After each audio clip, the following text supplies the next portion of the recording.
No ar, Minuto da Unicidade, com o pastor Tony de Souza.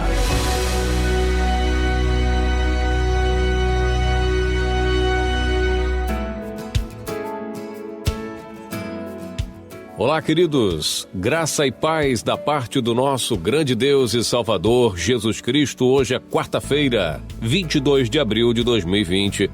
Aqui estamos mais uma vez para falarmos da mensagem salvadora desse Deus maravilhoso, mensagem salvadora.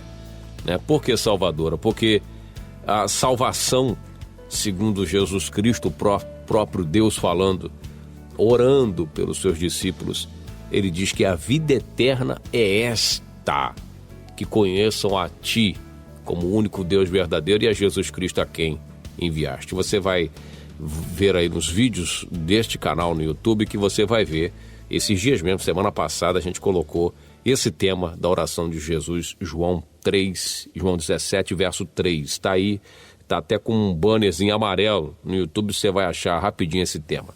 Mas a vida eterna é esta, depende de que a gente conheça e siga as ordens desse Deus. Não tem outro termo, não tem outro caminho, não tem outra direção para a salvação. Assim como Adão, lá no princípio, pegou lá as folhas da figueira para, juntamente com Eva, se cobrir, arrumar um jeito de tapar a sua nudez, aquele paliativo, aquela coisa, vamos dar aqui o nosso jeito. E isso tem feito a religião até o dia de hoje. Vamos dar o nosso jeito aqui.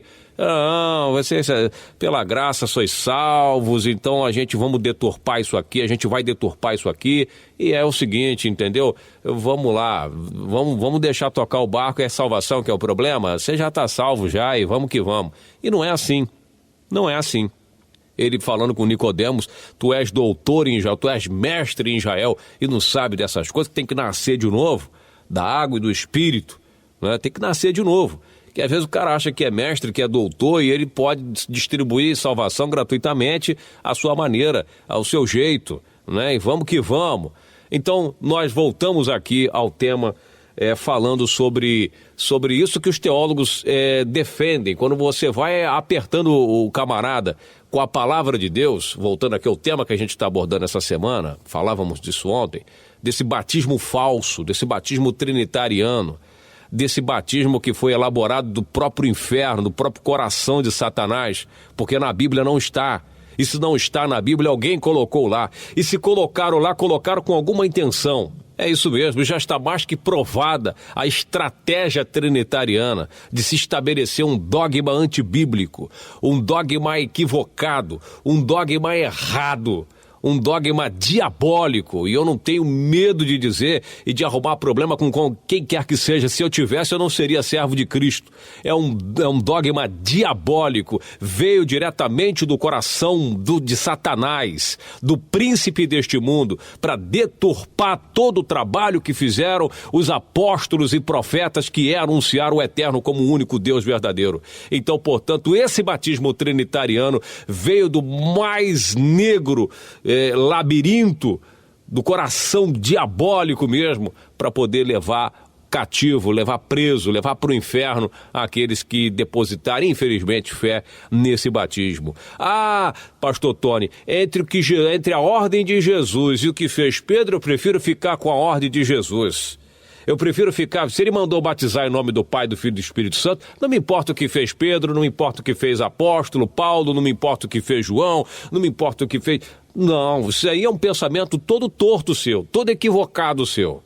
E eu vou provar para você que Pedro jamais desobedeceria uma ordem expressa dada por Cristo. Primeiro, que esse já está mais que provado, a gente vê aí os últimos áudios, os 2 últimos áudios que nós gravamos, que você vai ver que esse batismo trinitariano não existe a menor possibilidade. O próprio Eusébio, o próprio pai lá, o próprio fundador lá do Concílio de Nicéia escreveu antes que o batismo era feito, que Jesus mandou pregar em seu nome e batizar em seu nome. Mas, vamos lá, vamos que você bata o pé, como muitos teólogos já fizeram comigo, batamos o pé que Mateus 28:19 da forma trinitariana está lá. Batizar em nome do Pai, do Filho e do Espírito Santo. Por que Mateus não fez? Por que o Pedro não fez? Na sua primeira pregação, por que ele não obedeceu? porque não está na Bíblia. Ele batizou as primeiras 3.000 almas convertidas em nome do Senhor Jesus Cristo. O Senhor Jesus diz assim, fala para os seus discípulos, olha, mas quando vier aquele Espírito da verdade, ele vos guiará a toda a verdade, porque não falará de si mesmo, mas dirá tudo o que tiver ouvido e vos anunciará o que há de vir. João capítulo 16, verso 13. Então nós não podemos de maneira nenhuma dizer que a fórmula batismal tripartite de Mateus 28, 19 esteja correta, porque observa-se que na primeira oportunidade de ser praticada, que foi ali, em Atos 2, foi a primeira vez que essa ordem poderia ter sido praticada, a gente observa, na primeira oportunidade, que ela foi simplesmente ignorada pelos verdadeiros pais da igreja. Isso aqui é uma outra observação, porque os teólogos dizem assim, porque os pais da igreja, isso fazendo referência lá aos de Nicéia, fazendo referência a João Calvino, a Martim Lutero. Esses caras são os pais da igreja protestante, que protestaram, que reformaram Roma, a igreja católica, os pais da igreja reformada. Não é Tertuliano, não é Eusébio, não é Constantino, esses caras não são pais da igreja. Se tem que botar pais com relação a fundadores, são os apóstolos, são os 12, que Matias já tinha sido eleito para o lugar de Judas, né? Então, quando Pedro se põe de pé para discursar, se você lê o livro de Atos, capítulo 2, o início de Atos 2, ele se levanta e junto com ele os 11 se põem de pé, os 11 apóstolos. Ou seja, quando alguém vai falar que os outros se põem de pé para respaldar tudo que está sendo falado, ali estava Mateus também. Mateus, inclusive, aquele que escreveu ali o seu livro, é o autor próprio. E Pedro começa a falar e vai batizar. E se o Espírito, ele pregou no dia de Pentecostes, quando o Espírito Santo vier, ele vos guiará a toda a verdade, vai vendo. E aí? Ele guiaria toda a verdade. O Espírito Santo vos fará lembrar tudo que eu tenho falado. Pois bem, doutores, teólogos, pastores renomados, que batem no peito, por que não lembrou? Por que deixaram ele se equivocar e batizar em nome de Jesus, quando supostamente Jesus teria mandado batizar em nome do Pai, do Filho e do Espírito Santo? É isso que eu quero saber. É isso que vocês têm que me explicar. Então não era o Espírito Santo que eles receberam? Porque o Senhor Jesus falou, ele vai, fica em Jerusalém quietinho, não sai, prega antes que ele venha, porque quando ele vier, ele vai guiar vocês a toda a verdade, pronto. E os 12, os 11 lá concordam com o que Pedro está falando. Pelo menos Mateus, que era o autor lá do seu livro, Pedro, o Senhor Jesus mandou batizar em nome do Pai, do Filho e do Espírito Santo, não é em nome de Jesus não, você está falando errado aí, essa parte a gente tem que corrigir. Mas não foi advertido por Pedro, não foi advertido por Mateus, não foi advertido por João, não foi advertido por Filipe, por André, por ninguém. Inclusive, a igreja desenvolve todinha e não repararam o erro, porque, né, logo no início da primeira oportunidade, passou batido, ninguém lembrou de batismo trinitariano. Filipe depois desce a Samaria lá, prega para uma cidade inteira, batiza todo mundo em nome do Senhor Jesus. Ninguém reparou o erro, ninguém corrigiu o erro.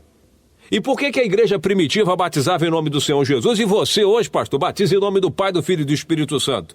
Você é melhor que eles? Com essa desculpa, né? O que vale mais é a palavra de Jesus, mas não tá, meu filho, nos originais. Jesus não manda batizar em nome do Pai, do Filho e do Espírito Santo em nenhum momento das Escrituras. Isso está fora de contexto, fora de argumentação, não está nos originais. O próprio Papa, Deus usa um Papa contemporâneo a nós, atual, tá aí, ó, ele foi tirado, né? Foi tirado do trono, o Vaticano tirou ele, ou ele saía ou ele morria. Os católicos estão revoltados, nem todos os católicos aceitam o Papa atual, Francisco, nem todos aceitam ele. E aqui eu não estou dizendo que ele é divino, que ele é... Não, estou falando dos esquemas que tem por trás da Igreja Católica, porque a agenda global tinha que continuar, e aí Francisco é que tinha que cumprir a agenda, porque ele é mais liberal e o outro é mais rígido, mais, vamos dizer assim, tradicional. Pesquisa o que aconteceu com Bento XVI. Pesquisa. Mas esse, Joseph Ratzinger, lá em 1968, já escreveu e testemunhou e anotou no seu livro. Esse batismo está equivocado, eles não batizavam assim. Foi interpolado esse texto, foi adulterado esse texto. Que prova mais você quer? Se o próprio padre está afirmando que o texto foi adulterado, que mais prova? Quem são os evangélicos, os teólogos evangélicos sobre teologia? Tem que sentar, se gostam, se amam a teologia, tem que sentar e aprender com Ratzinger, porque é um dos mais eruditos da atualidade, com relação aos textos sagrados. Quanto tempo leva um curso teológico aqui fora, evangélico, e quanto tempo dura um curso teológico católico? Por aí você vê. E por que a teologia evangélica é melhor do que a teologia católica? Em que? Né? Enquanto os padres estudam na PUC, os evangélicos estudam... Nós, se quisermos estudar teologia, vamos estudar em cursos que são infinitamente inferiores aos cursos da PUC. Né? Mas a gente não vai entrar nesse mérito aqui. Mas, dito isto, é uma farsa esse batismo trinitariano, e já falou disso o Eusébio de Cesareia, o Ratzinger e muitos outros já vieram nessa ferida batendo de frente aí. Não sei porquê, muitos evangélicos que fizeram ali 2, 3 anos, 4 anos de teologia, acham que realmente resolvem esse problema aí. Sem a revelação do alto, sem a iluminação, a teologia fala da iluminação, sem ser iluminado, a Bíblia fala de iluminar os olhos dos vossos entendimentos. Não tem revelação, não tem. Se não tiver humildade para ouvir, aprender o que o Espírito fala, não vai aprender nunca, vai bater no peito, vai morrer, e por isso o Senhor Jesus diz: morrereis em vossos pecados. Se não creres que eu sou, vocês vão morrer em vossos pecados. Se você não crê que o batismo nas águas é em nome do Senhor Jesus Cristo, você vai morrer nos seus pecados, porque perdão de pecados apenas no nome dele, somente, tão somente. A garantia de que o perdão seja praticado, só há garantia no batismo em nome do Senhor Jesus Cristo. Não tem o que o batismo em nome do Pai, do Filho e do Espírito Santo, em nome do engano, vai proporcionar a você com relação à salvação. O que ele pode te proporcionar com relação à salvação se você está praticando um batismo que vem de um engano? Então é importante a gente apertar às vezes um pouco para que o indivíduo, né, desperte, né? Então ele diz aqui: o Espírito Santo vos guiará a toda a verdade. Vai guiar você a toda a verdade. Então não podia estar falando uma mentira, algo equivocado, né? Já que não tivesse importância o batismo em nome do Senhor Jesus. E que espírito então que eles receberam? Que não mostraram a eles que a coisa... Então... é o Espírito da verdade que eles receberam, o Espírito de Cristo, o Espírito do Eterno que veio sobre eles, e eles fizeram o que Cristo havia determinado. Fora disso, é apenas um plano diabólico, porque o diabo, dizia meu pastor, meu pai na fé diz uma palavra muito importante: o diabo brinca com as pessoas, infelizmente. Quando você cansou dessa religião aqui, então tem essa daqui. Você cansou dessa religião, tem essa. Você cansou disso daqui, tem essa daqui. Você não aguenta mais sofrer, vem pra cá. Se não aguenta mais isso aqui, vem pra aqui. E ele vai brincando com as pessoas. A religião, ela está as religiões do mundo, elas estão todas interligadas. Estão todas debaixo de um mesmo mentor espiritual. Todas elas, todas as religiões do mundo inteiro, todas estão debaixo da mesma condenação. E não importa para onde a pessoa vai. Saiu do espiritismo, lá do candomblé, e agora vou para a igreja A, vou para a igreja B. Não é a igreja com relação à denominação que salva ninguém. É o conhecimento da verdade. Conhecereis a verdade, e a verdade vos libertará. Eu peço suas orações, ore por nós. Somos atacados, evidentemente, não tem para onde correr, ou você escolhe. Se torna amigo do homem ou se torna amigo de Deus. Não tem outro meio termo, e eu prefiro ficar com Deus. Graças a Deus pela sua vida que me ouve. E esse Minuto da Unicidade, ele é enviado para o público que queira conhecer a Deus de fato, em espírito e em verdade. Os dias estão se aproximando. Por isso eu agradeço a sua audiência, o seu carinho. Que Deus abençoe você, que Deus abençoe sua casa. Se você sentir de Deus de repente nos apoiar de alguma forma, pastor, o que está precisando aí que eu envio? Não precisa me mandar oferta em dinheiro, mas nós temos alguns projetos para se cumprir. E se você é um irmão que tem de repente condições de nos ajudar, envia para nós, como uma irmã fez, precisava de um fone, ela enviou o fone para o meu endereço. Pronto, olha que coisa linda. Nós estamos aqui usando o fone de ouvido. Precisamos agora de uma placa de áudio, uma placa um pouquinho, para mim, né, nesse momento, um pouco puxada, custa mais ou menos aí em torno de 300 e poucos reais. É isso, estamos precisando de equipamentos e de apoio para que nós possamos seguir em frente com a pregação dessa mensagem. Que Deus abençoe até amanhã, em nome do Senhor Jesus. A sua oração já é suficiente, a sua oração já é importantíssima, tá bom? Deus abençoe você, até amanhã, com mais uma edição do Minuto da Unicidade. Graça e paz. Minuto da Unicidade.